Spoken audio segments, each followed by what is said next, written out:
Queridos alunos, sejam bem-vindos de volta. A gente vai dar sequência aqui na nossa aula, né? Dessa vez falando sobre os agonistas opioides, que é toda substância que atua sobre os receptores opioides. Podem ser ela de origem natural, semissintético, sintético, como a gente vê aqui na imagem. Você também tem os pequenos peptídeos, né? As endorfinas também são considerados agonistas opioides. O principal representante dessa classe, sem dúvida, gente, que é a morfina. Como a gente vê aqui nessa imagem, ela é considerada um agonista total do receptor mu. E sempre quando se compara, né, agonista total, parcial, você está fazendo comparações à própria morfina.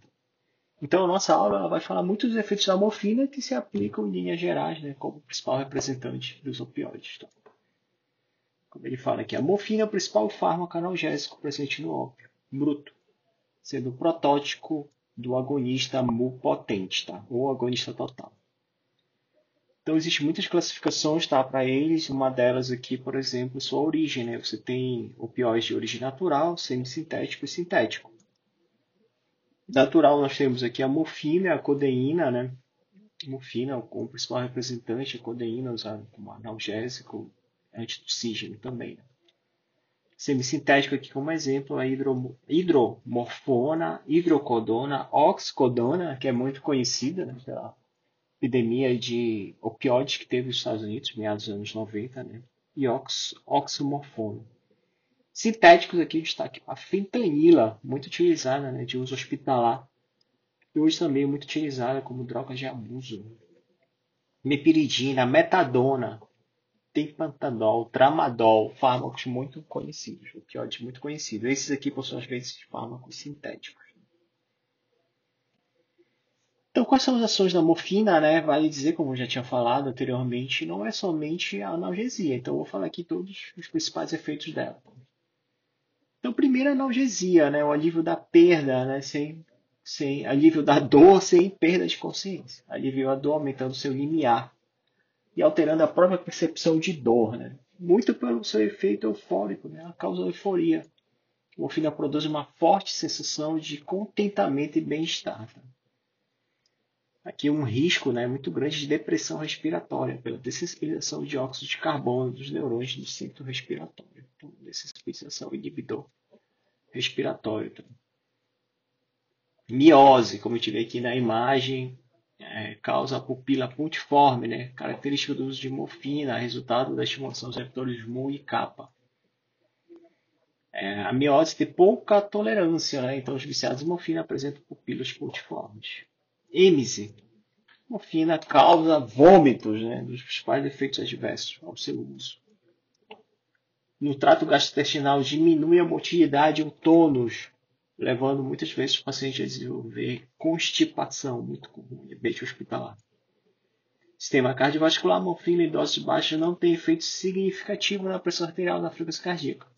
Entretanto, em doses mais altas pode ocorrer hipotensão e bradicardia. Então, vejam, ela produz vários efeitos. Devemos destacar aqui a depressão respiratória como um risco eminente. Os pacientes que fazem uso de opioides de maneira recreativa, né, eles acabam vindo morrer por causa da depressão respiratória e suas doses tóxicas. Vou falar rapidinho aqui sobre a farmacocinética da morfina, tá? Então, ela sofre significativa biotransformação em efeito de primeira passagem, ou seja, isso aqui ocorre quando vai por via oral, tá?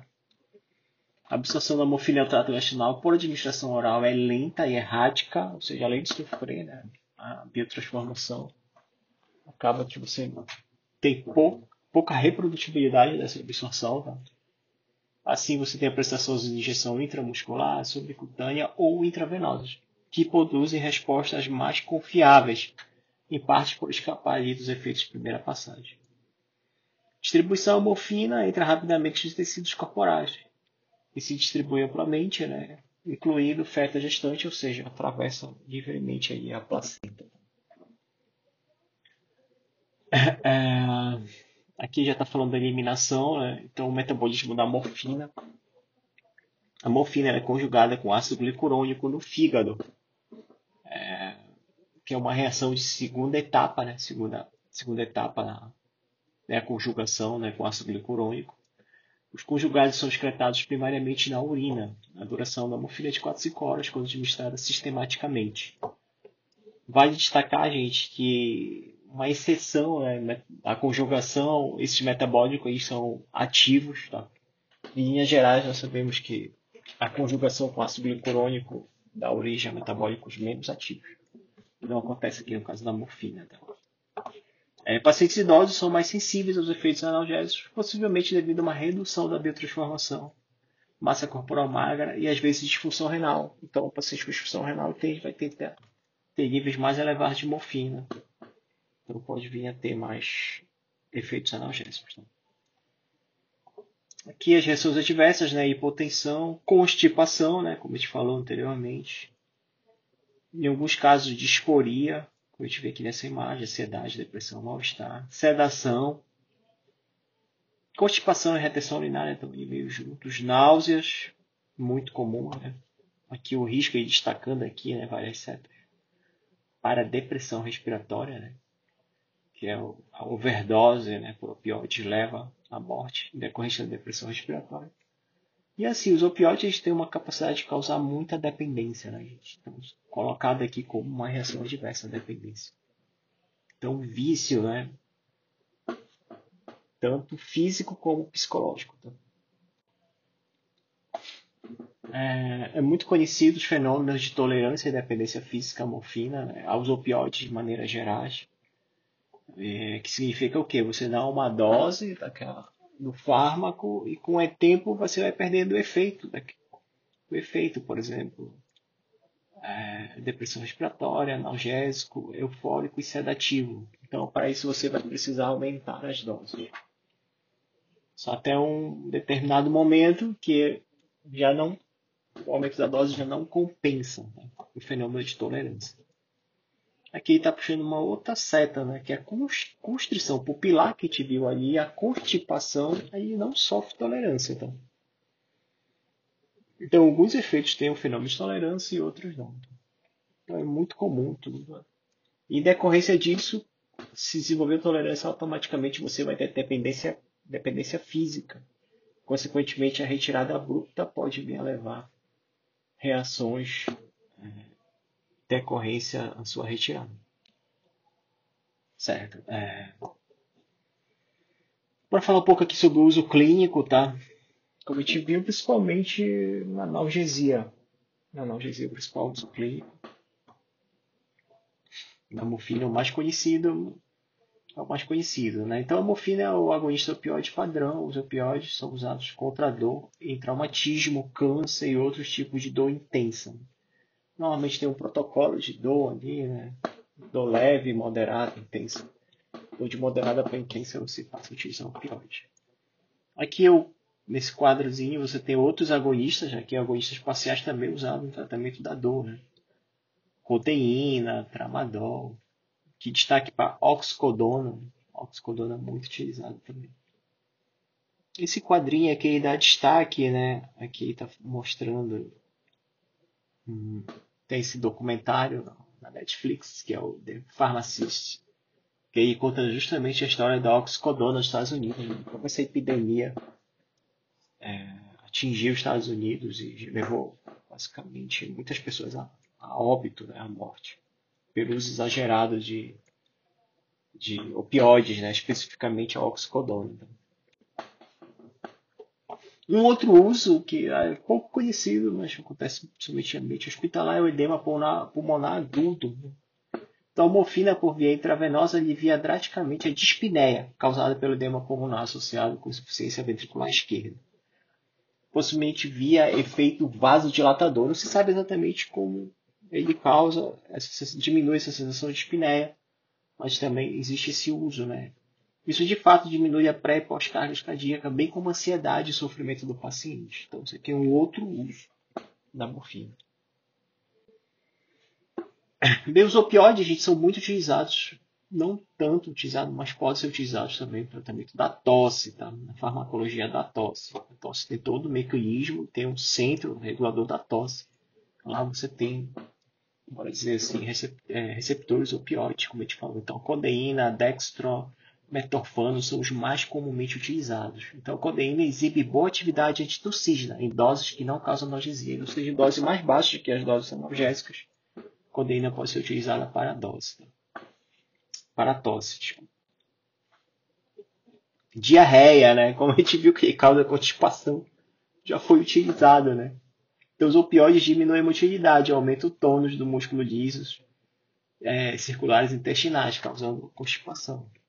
Então, acaba que foi utilizado, né? É utilizado para diarreia. Aqui o elixir paregórico, né? Basicamente é tintura de ópio, muito utilizado antigamente na farmácia.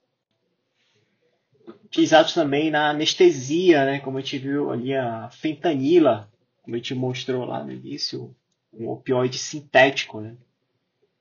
É um opioide sintético quimicamente relacionado à mepiridina, que tem 100 vezes a potência analgésica da morfina, sendo utilizado na anestesia. Né?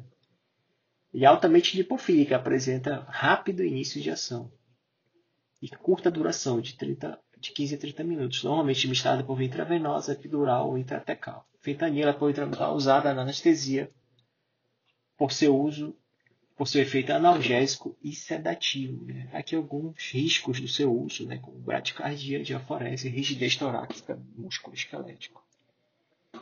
Então aqui a gente viu vários tipos de uso, né? não somente na analgesia. Né? Nós temos também os antagonistas opioides, tá, gente? Que são muito importantes. Os antagonistas opioides se ligam com alta afinidade aos receptores opioides, mas não ativam a resposta mediada pelo receptor. A administração do antagonista opioide não produz efeito significativo em indivíduos normais. Então, isso só vai produzir o seu efeito mediante o uso do opioide. No entanto, em pacientes com dependência opioide, né, os antagonistas revertem rapidamente os efeitos e pode ter ali os sintomas de abstinência. Naquele caso, aqueles pacientes que já têm tolerância e já têm dependência química, né, o uso de antagonistas pode vir desencadear a síndrome de abstinência, que é essa síndrome aqui, nesse quadro. Começa com ansiedade, né? O paciente começa a ficar ansioso e vai pedir pelo uso, né? Coloca aqui súplica pela droga. Depois aquele evolui para ansiedade, insônia, por vezes distúrbios, né? Gastrointestinais, rinorreia, midríase, né? Se a gente estava com a pupila pontiforme, as pupilas estarão dilatadas, diaforese. Então veja aqui 24 horas, né? Aí depois tu tem aqui a terceira etapa, né? Primeiro, segundo, terceiro estágio, que vai durar até 3 dias. Taquicardia, náuseas, êmesis, hipertensão, diarreias, até casos de febre, calafrio, tremores, convulsões e espasmos musculares. Então o desmame tem que ser feito com muito cuidado, monitorado e por vezes até tratado farmacologicamente. Tá? Aqui o principal representante, o principal antagonista, né, o opioide, que ele é basicamente usado para reverter, tá, gente? Situações de, principalmente intoxicação por opioide. É a naloxona, né? A naloxona é utilizada para reverter o coma e a depressão respiratória causada por doses excessivas de opioide. Ela rapidamente desloca todas as moléculas, então a gente vê aqui que é um antagonismo competitivo, né? Ela compete pelos gigantes, seja a morfina ou outro opioide. Ela vai lá competir lá pelo receptor também. Ligado ao receptor e assim capaz de reverter o efeito da dose excessiva de morfina. Dentro de 30 segundos após a injeção intravenosa de naloxona, a depressão respiratória e o coma característicos são revertidos, tá? Reanimando o paciente e tornando o alerta. A naloxona é um antagonista competitivo, como falei anteriormente, Mu, kappa e delta, com afinidade 10 vezes maior pelos receptores. Bem, gente, aqui a gente finaliza a nossa aula, tá? Espero que vocês tenham um bom estudo e até o próximo vídeo. Grande abraço.